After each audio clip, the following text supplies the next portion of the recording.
Hello everyone. हम लोगों ने पिछले क्लास में सेल के बारे में पढ़ा है और इसके बाद हम लोगों ने सेल की संरचना को भी देखा, जिसमें कि हम लोगों ने कोशिका भित्ति और कोशिका झिल्ली को पढ़ा। इसके अलावा हम लोगों ने क्या देखा? कोशिका भित्ति और कोशिका झिल्ली के अलावा हम लोगों ने साइटोप्लाज्म यानी कि कोशिका द्रव्य को भी देखा, कोशिका द्रव्य को भी देखा। और इसके अंदर जितने भी सेल ऑर्गन थे यानी कोशिका के जो भी अंग थे, एंडोप्लाज्मिक रेटिकुलम, माइटोकॉन्ड्रिया और गोल्जी कॉम्प्लेक्स, इन सब के बारे में पढ़ा। राइबोसोम यानी कि हम लोग का सेल ऑर्गन टोटली खत्म हो चुका है। तो हमारा अगला स्ट्रक्चर क्या था? न्यूक्लियस यानी कि केंद्रक। तो हम लोग का केंद्रक बचा हुआ है, इसलिए हम लोग को आज केंद्रक पढ़ना है। ठीक है, तो चलिए स्टार्ट करते हैं। तो केंद्रक क्या है? केंद्रक कोशिका द्रव्य के बीच में एक बड़ी गोलाकार और गाढ़ी रचना होती है। ये क्या हमारा सेल है, और सेल के बीच में ये क्या पाया जाता है? केंद्रक पाया जाता है, जो क्या होता है? एक बहुत बड़ी गोल और गाढ़ी रचना पाई जाती है। ठीक है, और ये जीवित सेल में पाया जाता है। कहाँ पाया जाता है? जीवित सेल में पाया जाता है। मृत सेल में जो भी कोशिका मर जाती है, उस कोशिका में केंद्रक नहीं पाया जाता। ठीक है, ये याद रखिएगा। यानी केंद्रक कहाँ पाई जाएगी? सिर्फ जो जीवित कोशिकाओं में पाई जाएगी। ओके, इसके चारों ओर, इस केंद्रक के चारों ओर एक आवरण रहता है, एक कवर रहता है। इसको हम लोग क्या कहते हैं? न्यूक्लियर मेम्ब्रेन कहते हैं। इसी को हम लोग केंद्रकीय आवरण भी कहते हैं, यानी कि न्यूक्लियर मेम्ब्रेन या फिर न्यूक्लियर इन्वेलप भी कह सकते हैं। ओके, और इसकी संरचना को 4 पार्टों में बांटा गया है। पहला क्या है? ये केंद्रकीय आवरण। इसके बाद क्या है? केंद्रक के अंदर जो द्रव पाया जाता है वो हो गया केंद्रक द्रव्य। और इसके बाद इस केंद्रक द्रव्य में क्रोमेटिन का जाल पाया जाता है, जो क्या होता है? जो कि सेल डिवीजन के समय यानी कोशिका विभाजन के समय क्रोमोसोम का रूप ले लेता है। ओके, और इसी के अंदर में एक केंद्रिका पाया जाता है, यानी कि न्यूक्लियोलस पाया जाता है। ठीक है, आगे हम लोग इसका स्ट्रक्चर देख लेते हैं। तो ये पार्ट क्या है हमारा? ये क्या है? ये हमारा न्यूक्लियस है। तो अब देख लीजिए, तो ये वाला हिस्सा क्या कहला रहा है? ये न्यूक्लियस का जो बाहरी हिस्सा है, ये सबसे बाहरी हिस्सा क्या है? न्यूक्लियर इन्वेलप है, यानी केंद्र की आवरण है, या फिर इसको न्यूक्लियर मेम्ब्रेन भी कह सकते हैं, यानी केंद्र की झिल्ली भी कह सकते हैं। ठीक है, ये हमारा सबसे बाहरी हिस्सा क्या हो जाएगा? केंद्र की आवरण या केंद्र की झिल्ली, केंद्रक झिल्ली। ओके, इसके अंदर जो ये आपको पदार्थ दिख रहा है, ये क्या होता है? इसको हम लोग कहते हैं न्यूक्लियोप्लाज्म, यानी कि केंद्रक द्रव्य। क्या कहेंगे इसको? केंद्रक द्रव्य।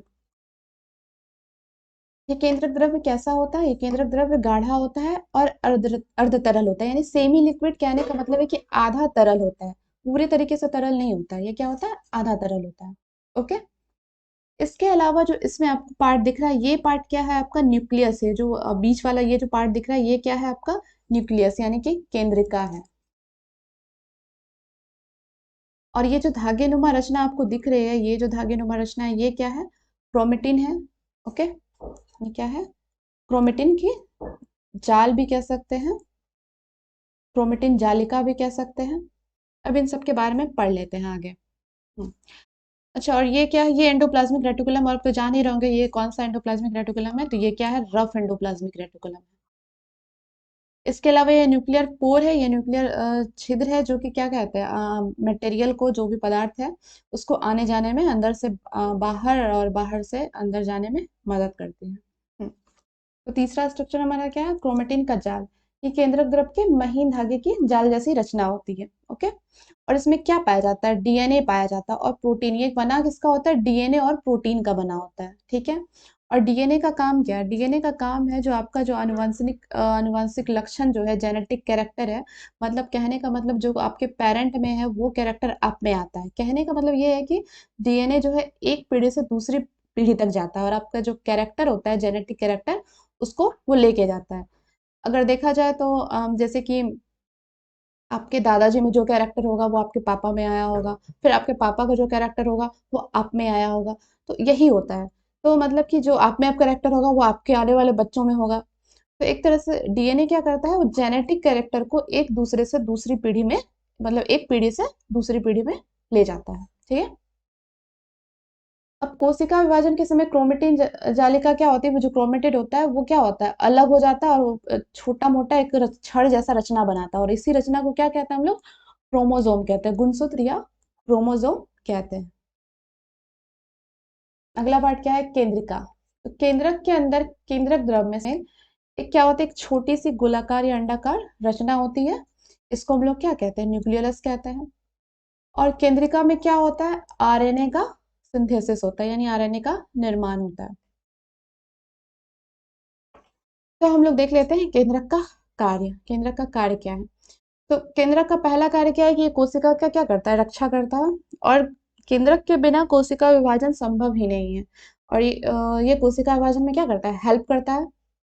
ठीक है, अगर केंद्रक नहीं होगा तो क्या होगा, अगर केंद्रक नहीं होगा तो कोशिका विभाजन पॉसिबल नहीं है। कोशिका विभाजन के लिए केंद्रक का होना जरूरी है। दूसरा क्या कैरेक्टर है दूसरा फंक्शन ये है कि केंद्रक का जो डीएनए होता है ये बहुत महत्वपूर्ण भूमिका अदा करता है। आप लोग को भी जस्ट बता चुके हैं कि ये आनुवंशिक गुणों को अपने माता पिता से संतान में पहुंचाता है। डीएनए का काम यही है कि वो आपका जो जेनेटिक कैरेक्टर है उसको आपके पेरेंट्स से आप में पहुंचाएगा, फिर आपसे आपके बच्चों में पहुंचाएगा, ये उसका काम है। ठीक है,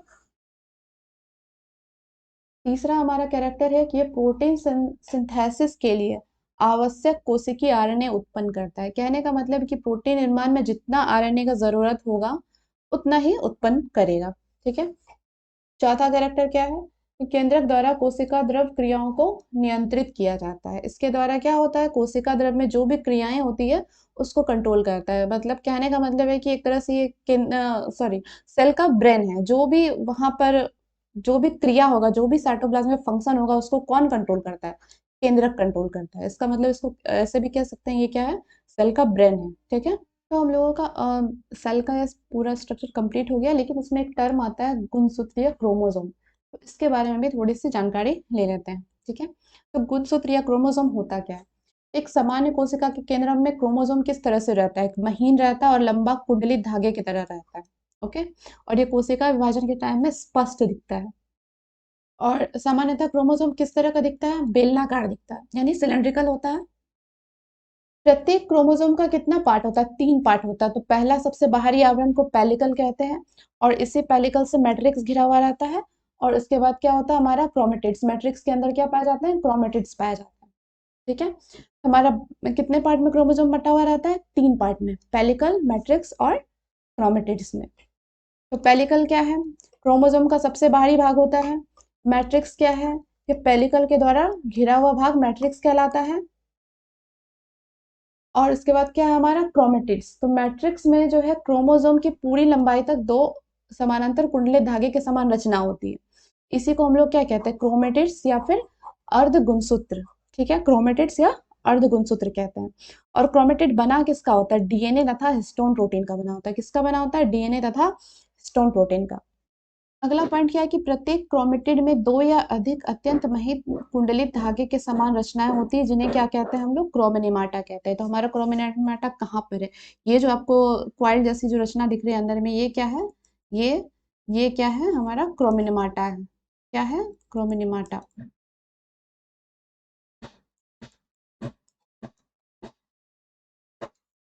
ठीक है, क्रोमोसोम के दोनों क्रोमेटिड एक स्थान पर सेंट्रोमियर के द्वारा एक दूसरे से संयोजित रहते हैं। तो जो क्रोमेटिड है, ये क्या, ये पार्ट क्या हमारा क्रोमेटिड है, ये क्या है, ये पार्ट हमारा क्या है, क्रोमेटिड है। और ये दोनों कहाँ जुटे हुए रहते हैं, सेंट्रोमियर के द्वारा एक दूसरे से जुटे रहते हैं। कहने का मतलब इन दोनों को क्या करता है, सेंट्रोमियर जोड़ता है। ओके, तो सेंट्रोमियर क्या है, एक महत्वपूर्ण रचना है जो क्रोमोसोम का आकार निश्चित करता है। और यह क्या करता है, कोशिका जब विभाजन होता है तो उस समय क्या होता है कि उस समय स्पिंडल फाइबर से क्रोमोसोम को क्या करता है, संलग्न करता है। जैसे ये सिंगल क्रोमोसोम है, अब हुआ क्या कि कोशिका विभाजन के समय ये क्या हुआ, बराबर भाग में बट गया, सेंट्रोमियर के द्वारा अलग हो गया, अलग होके वो ऐसा संरचना बनाया। तो यानी कि सेम इसी तरह का संरचना बनाया है ना। मान लेते हैं ये एक सिंगल क्रोमोसोम ये था, और इससे इससे क्या हुआ कि ये डिवाइडेड होकर के सेम इसी तरह का आधा भाग को बना लिया। यानी कि दोनों मतलब दोनों क्या है, एक जैसा दिखते हैं। तो एक जैसा दिखता है तो इसलिए हम इसको क्या कहेंगे, सिस्टर क्रोमेटिड्स कहेंगे। क्या कहेंगे, सिस्टर क्रोमेटिड्स। ठीक है, अब ये क्या, ये हमारा क्या बाहरी हिस्सा है, जिसको हम लोग पेलिकल कहते हैं, और इसके अंदर जो पदार्थ भरा हुआ है उसको क्या कहेंगे हम लोग, मैट्रिक्स कहेंगे। ठीक है, आगे चलते हैं। हाँ, यहाँ पे अगला पॉइंट क्या कह रहा है कि सेंट्रोमियर की उपस्थिति के कारण क्रोमोसोम दो भागों में बढ़ जाता है। सही है, हम लोग पिछले स्ट्रक्चर में देख लिए कि सेंट्रोमियर के उपस्थिति के कारण क्या हुआ, क्रोमोसोम दो पार्ट में बट गया। और इन दोनों पार्ट को क्या कहते हैं, बाहु या आर्म कहते हैं। और दोनों बाहुओं के संधि स्थल पर एक संकुचन होता है, जिसे हम लोग क्या कहते हैं, प्राइमरी संकुचन, प्राथमिक संकुचन या प्राइमरी कंस्ट्रक्शन कहते हैं। फिर से फिगर को देख लेते हैं। तो क्या है कि ये सेंट्रोमियर की वजह से, सेंट्रोमियर की वजह से क्रोमोसोम क्या है, दो पार्ट में बट गया है। ठीक है, और जहां पर ये सेंट्रोमियर हुआ मतलब बना है, वहां पे क्या हुआ, एक संकुचन हुआ है। और इसको हम लोग क्या कहते हैं, प्राथमिक संकुचन। संकुचन मतलब वहां पर क्या हुआ, क्रोमोसोम सिकुड़ गया है। इसको हम लोग क्या कहेंगे, प्राथमिक संकुचन। और प्राथमिक संकुचन होने के बाद क्या है, क्रोमोसोम का जो पार्ट ये दो भाग में बट गया है, इसको हम लोग क्या कहेंगे, एक भाग को कहें, ये दोनों भाग क्या कहला जाएगा, बाहा कहला जाएगा, या इसको क्या कह सकते हैं, आर्म कह सकते हैं। जैसे यहाँ आर्म है, यहाँ पे भी आर्म, इसको भी आर्म कहेंगे, इसको भी क्या कहेंगे, आर्म कहेंगे। हाँ, ये बात अलग है कि अगर कोई पार्ट अगर छोटा हो जाता है, या फिर जैसे ये भाग, आपको ये भाग जो दिख रहा है, ये भाग क्या है, छोटा है इसके बनिस्पत, तो इसको हम लोग क्या कहेंगे, शॉर्ट आर्म कहेंगे। और ये भाग क्या है, बड़ा है, तो इसको हम लोग क्या कहेंगे, लॉन्ग आर्म कहेंगे। ठीक है, कभी कभी क्रोमोसोम की बाहुओं में प्राइमरी कॉन्स्ट्रिक्शन के अतिरिक्त एक अन्य संकुचन भी पाया जाता है, जिसको क्या कहते हैं हम लोग, सेकेंडरी कॉन्स्ट्रिक्शन भी कहते हैं। कभी कभी ऐसा होता है कि क्रोमोसोम में, जैसे कि यहाँ पर अगर प्राइमरी कॉन्स्ट्रिक्शन हुआ, तो जरूरी नहीं कि सिर्फ एक ही कॉन्स्ट्रिक्शन होगा, फिर आगे चल के फिर एक सेकेंडरी कॉन्स्ट्रिक्शन भी हो जाता है। इसी तरह से ढेर सारा कॉन्स्ट्रक्शन होता है। ठीक है, तो हम लोग क्या कहेंगे इसको, अगर यहाँ पे ये प्राइमरी कंस्ट्रक्शन हुआ है, ये प्राइमरी हुआ यानी प्राथमिक हुआ है, तो फिर दूसरे कंस्ट्रक्शन को क्या कहेंगे, सेकेंडरी कंस्ट्रक्शन कहेंगे। ठीक है, तो क्रोमोसोम का सबसे ऊपरी भाग को क्या कहते हैं हम लोग, टेलोमियर कहते हैं, सॉरी। क्रोमोसोम के सबसे ऊपरी भाग को क्या कहेंगे, टेलोमियर कहेंगे। ये वाला जो सबसे ऊपरी वाला हिस्सा है हमारा, ये सबसे ऊपरी वाला हिस्सा, ये जो हिस्सा है, इसको क्या कहेंगे हम लोग, टेलोमियर कहेंगे। हिंदी में भी लिख सकते हैं, टेलोमियर। ठीक है, ये वाला पार्ट भी वही हो गया, टेलोमियर। क्रोमोसोम क्या होता है, सदा क्या होता है, जोड़े में पाए जाते हैं। ठीक है, और एक जोड़े के दोनों क्रोमोसोम हमेशा एक दूसरे के समान होते हैं, इसलिए इन्हें क्या कहते हैं, होमोलोगस क्रोमोसोम यानी कि समजात क्रोमोसोम कहते हैं। ये क्रोमोसोम को भी देखिए, ये दोनों क्या है, जोड़े में पाया जा रहा है, ये भी जोड़े में है। ठीक है, तो ये क्या होता है, एक जोड़े के दोनों क्रोमोसोम क्या होते हैं, एक दूसरे के समान होते हैं। ये वाला क्रोमोसोम देखिए, ये दोनों क्रोमोसोम क्या है, एक दूसरे के समान है। ठीक है, इसलिए इसको क्या कहेंगे, होमोलोगस क्रोमोसोम कहेंगे। फिर अगर ये क्रोमोसोम अगर 20 से डिवाइडेड होकर 20 से डिवाइडेड हो गया, अगर ये 20 से डिवाइडेड हो गया, तो सेम इसी के जैसे क्रोमोसोम बना लेगा। ठीक है, तो उसको भी हम लोग क्या कहेंगे, होमोलोगस क्रोमोसोम कहेंगे। ठीक है, तो सेम इसके साथ भी यही कंडीशन है, अगर ये 20 से डिवाइडेड होगा तो अपने जैसा ही एक मतलब कॉपी बना लेगा। कहने का मतलब है कि अपने जैसा ही एक कॉपी बना लेता है। ठीक है, तो उसको हम लोग क्या कहते हैं, सिस्टर क्रोमेटिड कहते हैं। और ये भी क्या हो जाएगा, होमोलोगस क्रोमोसोम हो जाएगा। दूसरा पॉइंट क्या कह रहा है कि ऐसी कोशिका के क्रोमोसोम समूह जिसमें दोनों समजात क्रोमोसोम होते हैं, मतलब कि वैसा मतलब कोशिका में क्रोमोसोम का समूह जो दोनों क्या है, समजात क्रोमोसोम है, उसको क्या कहेंगे, डेप्लॉइड कहेंगे। डेप्लॉइड कहने का मतलब ये है कि आपके जो सेल्स में क्रोमोसोम पाए जाएंगे वो दो कॉपी होगा, मतलब कि ये क्रोमोसोम है, ये क्रोमोसोम है, ये क्रोमोसोम है, तो सबका एक एक कॉपी एक्स्ट्रा पाया जाता है। ठीक है, और डेप्लॉइड को हम लोग क्या कहते हैं, 2n कहते हैं, यानी कि दो कॉपी, एक क्रोमोसोम का हमेशा दो कॉपी होगा, इसका भी दो कॉपी है, इस क्रोमोसोम का भी दो कॉपी है, इस क्रोमोसोम का भी दो कॉपी है, यानी प्रत्येक क्रोमोसोम का एक एक्स्ट्रा कॉपी है। यहाँ पर डैप्लॉइड सेल तो समझ गए कि यहाँ पर क्या होगा, क्रोमोसोम की दो कॉपी होगी। ठीक है, लेकिन अब समझते हैं कि हैप्लॉइड सेल्स क्या होता है। हैप्लॉइड सेल्स में क्रोमोसोम की, हर एक क्रोमोसोम की बस एक ही कॉपी होती है। और हैप्लॉइड सेल्स कहाँ पाया जाता है, तो ये पाया जाता है गैमेट्स में, यानी युग्मक सेल्स में। अब युग्मक सेल्स क्या होता है, शुक्राणु तथा अंडाणु। इसमें क्या होगा, क्रोमोसोम की जो संख्या होती है वो कायिक कोशिका के क्रोमोसोम की संख्या से आधी होती है। कहने का मतलब है कि हमारे जो गैमेट सेल्स को छोड़ के जितने भी अदर सेल्स हैं, उसमें क्या होगी, क्रोमोसोम की संख्या मतलब कि गैमेट सेल से दुगनी होगी, ठीक है। मनुष्य में कितनी होती है क्रोमोसोम की संख्या?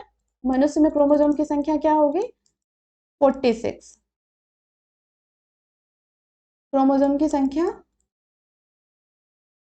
46 होती है, यानी कि 23 पेयर इसको कह सकते हैं, 23 पेयर 46 होती है। लेकिन इनके गैमेट में यानी कि शुक्राणु में या अंडाणु में, मनुष्य के शुक्राणु और अंडाणु में क्रोमोसोम की संख्या कितनी होगी? इसकी आधी होगी। कितनी होगी? इसकी आधी, यानी कि 23 होगी, मात्र 23 होगी, ठीक है। मनुष्य के जितने भी वेजिटेटिव सेल्स होते हैं, कायिक सेल्स होते हैं, उनमें कितनी संख्या होती है? 46 होती है। लेकिन जो गैमेट सेल्स होंगे यानी युग्मक कोशिका होगी, उनमें कितनी होगी? मात्र 23 होगी, ठीक है। तो ऐसी कोशिका के क्रोमोसोम समूह को क्या कहते हैं? अगुणित या हैप्लॉइड कहते हैं। कहने का मतलब है कि यहाँ क्रोमोसोम की संख्या एक ही कॉपी होगी, ठीक है। तो हम लोग देख लेते हैं क्रोमोसोम की संख्या की, किसमें कितना क्रोमोसोम पाया जाता है। तो मनुष्य में क्रोमोसोम की संख्या कितनी है? 46 है। इसको 23 पेयर भी कह सकते हैं, यानी 23 जोड़ा कह सकते हैं। कुत्ते में क्रोमोसोम की संख्या कितनी है? 78 है। तो इसको क्या कह सकते हैं? 39 पेयर भी कह सकते हैं, ठीक है। घोड़े में क्रोमोसोम की संख्या कितनी है? 64, यानी इसको 32 जोड़ा भी कह सकते हैं, 32 पेयर, 32 पेयर। कबूतर में क्रोमोसोम की संख्या कितनी है? 80, इसको 40 पेयर भी कह सकते हैं। या तो हम लोग 23 पेयर कहें या फिर 46 कहें, ठीक है। दोनों कह सकते हैं, अब जिसमें आपको सुविधा हो आप वैसे बताइए। ड्रोसोफिला में क्रोमोसोम की संख्या कितनी है? 8 है, यानी इसको हम 4 पेयर कह सकते हैं। मकई में पौधे में क्रोमोसोम की संख्या कितनी है? 20 है, इसको 10 पेयर कह सकते हैं। टमाटर में पौधे में क्रोमोसोम की संख्या कितनी है? 24 या 24 है, तो इसको 12 पेयर कह सकते हैं, यहाँ पे 12 पेयर हो गया।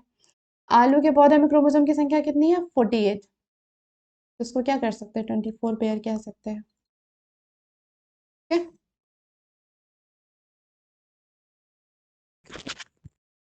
तो अभी तक में हम लोगों ने जितने भी कोशिकी रचनाएं पढ़ी हैं या और जितने भी सेल ऑर्गन पढ़े हैं, उसको हम एक बार एक जगह करके देख लेते हैं और उसके फंक्शन को देख लेते हैं, ठीक है।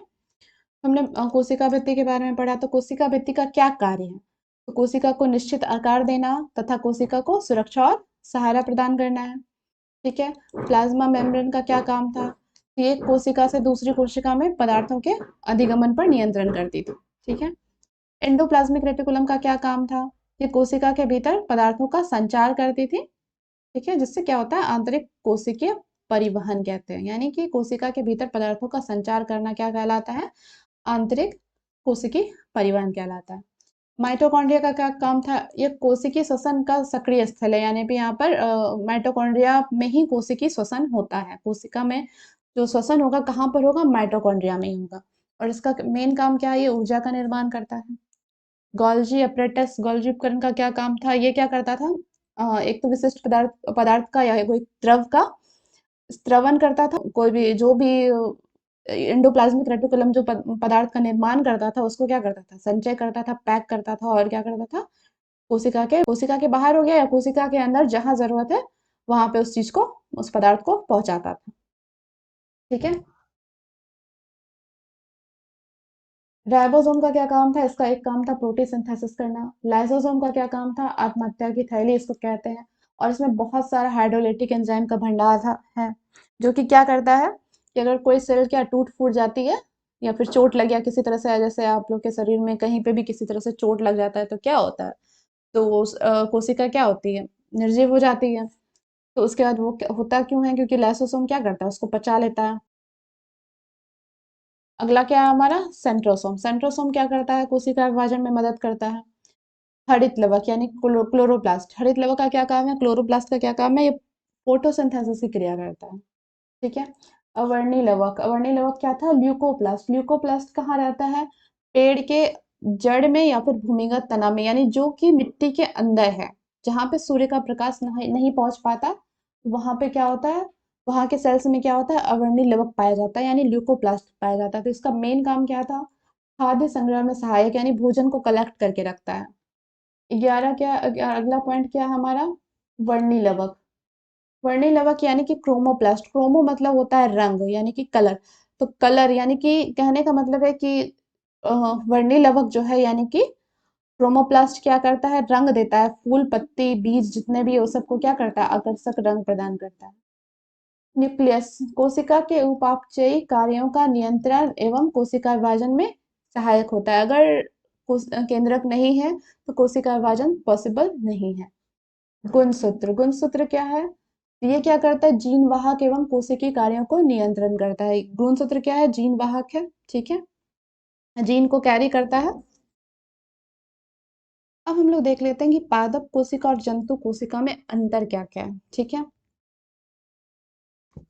तो पादप कोशिका क्या है, जंतु कोशिका से बड़ी होती है, ठीक है, और जंतु कोशिका क्या है, पादप कोशिका से छोटी होती है। दूसरा क्या अंतर है कि मोटी और कड़ी कोशिका भित्ति के कारण, यानी कि जो पादप की जो कोशिका होती है, सबसे बाहरी कोशिका भित्ति क्या होती है, मोटी और कड़ी होती है, जिसके कारण क्या होता है, प्लांट कोशिका का क्या होता है, नियमित आकार होता है, ये नियमित आकार की होती है प्लांट सेल। और एनिमल सेल क्या होता है, इसका आकार क्या होता है, अनियमित होता है, क्योंकि इसमें सेल वॉल नहीं पाया जाता, यानी कोशिका भित्ति क्या होता है, अब्सेंट होता है, नहीं पाया जाता। तीसरा हमारा क्या अंतर है, कोशिका भित्ति उपस्थित होती है जो सेलुलोज की बनी होती है, यहाँ पे कोशिका भित्ति यानी कि सेल वॉल क्या है, अब्सेंट है, कोशिका भित्ति क्या है, अनुपस्थित है। अगला अंतर क्या है, कोशिका में रसयुक्त बड़ी रसधानी उपस्थित होती है ना, लेकिन जंतु कोशिका में क्या होती है, सॉरी यहाँ भी है, 4 5 होगा, 4 5 6 7 होगा, ठीक है। तो कोशिका में क्या होता है कि रसयुक्त बड़ी वैक्यूल्स पाई जाती है, जिसमें क्या होता है, पानी भरा रहता है। और हमारे जंतु कोशिका में क्या होता है, छोटे छोटे वैक्यूल्स होते हैं, छोटी छोटी रसधानियां होती है, कभी कभी नहीं भी होती है, ठीक है। उसके बाद क्या है, पांचवा क्या है, पांचवा अंतर कि इसमें लवक उपस्थित होते हैं, यानी प्लास्टिड उपस्थित होता है, और इसमें क्या होता है, लवक क्या है, अनुपस्थित है। छठा अंतर क्या है कि गोल्जी उपकरण के अनेक छोटी छोटी छड़ जैसी रचनाएं होती है, जिन्हें क्या कहते हैं हम लोग, डिक्टियोसोम कहते हैं। और यहाँ क्या है, जंतु कोशिका में एक विशेष विशेष जटिल संरचना के गोल्जी apparatus में प्रेजेंट होते हैं। अगला अंतर क्या है, सेंट्रोसोम इसमें प्लांट सेल में क्या होता है, अनुपस्थित है, और जंतु कोशिका में सेंट्रोसोम क्या है, पाए जाते हैं, ठीक है। अब हम लोग पढ़ लेते हैं प्रोकैरियोटिक कोशिका और यूकैरियोटिक कोशिका में अंतर।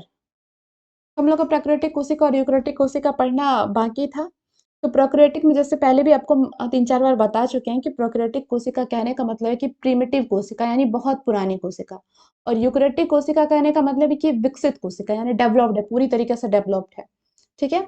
तो इसी में हम लोग डिफरेंस पढ़ लेते हैं। तो हमारा पहला डिफरेंस क्या है कि पुरानी या आदि कोशिका है, ठीक है, और यूकैरियोटिक कोशिका क्या है, विकसित कोशिका है, यानी पूरी तरीके से डेवलप्ड है। प्राकृतिक कोशिका क्या होती है, इसका आकार छोटा होता है, और यूकैरियोटिक कोशिका का क्या होता है, आकार बड़ा होता है। प्राकृतिक कोशिका में केंद्रक अनुपस्थित होते हैं, और इसमें क्या होता है, केंद्रक क्या होता है, उपस्थित होता है। यूकैरियोटिक कोशिका में अभी जो हम लोग जितना सेल पढ़े तो उसमें केंद्रक प्रेजेंट था, है ना, लेकिन प्रोकैरियोटिक कोशिका में क्या होता है, केंद्रक अनुपस्थित होता है। और प्राकृतिक कोशिका में जब केंद्रक है ही नहीं तो केंद्रिका कहाँ से होगी, केंद्रिका तो रहेगी नहीं, तो इसलिए केंद्रिका भी अनुपस्थित होती है। और इसमें क्या होता है, यूकैरियोटिक सेल में क्या होता है, केंद्रिका मौजूद होती है। अब प्राकृतिक कोशिका में क्रोमोसोम की संख्या क्या होती है, केवल एक होती है, और इसमें क्या होगा, यूकैरियोटिक कोशिका में अनेक क्रोमोसोम पाए जाएंगे। और प्राकृतिक कोशिका में गोल्जी बॉडी नहीं पाया जाता है, माइटोकॉन्ड्रिया, एंडोप्लाज्मिक रेटिकुलम, क्लोरोप्लास्ट, ये सब क्या होता है, नहीं पाए जाते। लेकिन यूकैरियोटिक कोशिका में क्या होता है, गोल्जी बॉडी पाए जाते हैं, माइटोकॉन्ड्रिया, एंडोप्लाज्मिक रेटिकुलम, क्लोरोप्लास्ट, ये सारे चीज पाए जाते हैं। प्राकृतिक कोशिका में जो कोशिका का विभाजन होता है वो होता है विखंडन विधि से या मुकुलन विधि से, ठीक है। और इसमें जो यूकैरियोटिक कोशिका में जो कोशिका का विभाजन होता है वो होता है माइटोसिस या मियोसिस द्वारा। तो प्राकृतिक कोशिका कहाँ पाए जाते हैं, जीवाणु तथा नील हरित शैवाल में उपस्थित होते हैं, ठीक है। और यूकैरियोटिक कोशिका कहाँ पाए जाएंगे, ये जितने भी प्लांट हैं और जितने भी एनिमल्स हैं उनमें यूकैरियोटिक कोशिका पाए जाएंगे, ठीक है। तो अब ये देख लीजिए इसका स्ट्रक्चर, यूकैरियोटिक सेल्स का स्ट्रक्चर और प्रोकैरियोटिक सेल्स का स्ट्रक्चर। ये यूकैरियोटिक है, ये क्या है, प्रोकैरियोटिक। तो अब देख लेते हैं क्या क्या डिफरेंस है। ये क्या है, ठीक है, ये सेल मेम्ब्रेन है, ओके, सेल मेम्ब्रेन है। इसमें भी सेल मेम्ब्रेन पाया जाता है, इसमें भी सेल मेम्ब्रेन पाया जाता है, इसमें भी राइबोसोम प्रेजेंट है, इसमें भी राइबोसोम प्रेजेंट है। और इसमें क्या क्या माइटोकॉन्ड्रिया, न्यूक्लियोलिस और न्यूक्लियस पाए जाते हैं। लेकिन इसमें हम लोग देखेंगे प्रोकैरियोटिक सेल में देखेंगे न्यूक्लियस तो नहीं पाया जाता, लेकिन एक अनियमित आकार का न्यूक्लियोइड पाया जाता है। ठीक है, क्या होता है, ये डीएनए होता है, एक तरह का क्या है, डीएनए, जो कि पूरी कोशिका में बिखरा रहता है। तो हम लोग का ये क्लास यहीं पे खत्म होता है। अगला क्लास में कुछ एक दो पॉइंट बचे हुए हैं, उसको पढ़ेंगे और एमसीक्यू भी कर लेंगे। ठीक है, तो ये क्लास यहीं पे एंड करते हैं।